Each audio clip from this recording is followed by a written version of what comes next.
খড়গপুরের প্রবীণ বাম নেতা অনিল দাস ওরফে ভীমদাকে প্রকাশ্যে রাস্তায় ফেলে পিটিয়ে মারার প্রকাশ্যে ছবি উঠে এসেছিল পশ্চিম মেদিনীপুরের খড়গপুর শহরের তৃণমূল নেত্রী বেবি কোলে শর্মা।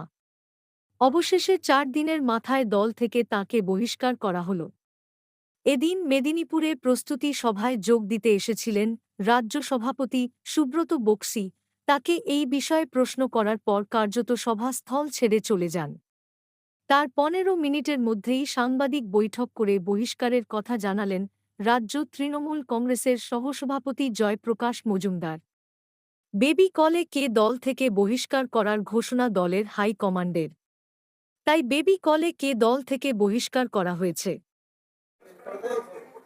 আপনারা জানেন যে কয়েকদিন আগে খড়গপুরে একটি অশালীন ঘটনা ঘটে গেছে, যে একজন বামপন্থী নেতা, বয়স্ক বামপন্থী নেতাকে একজন মহিলা, দুর্ভাগ্যজনকভাবে তিনি আমাদের পার্টির সদস্য বলে পরিচিত, সেই বেবি কোলে তাকে অসামাজিক এবং অশালীনভাবে তার সঙ্গে ব্যবহার করে এবং সেই জন্যে তাকে শোকজ করা হয়েছিল।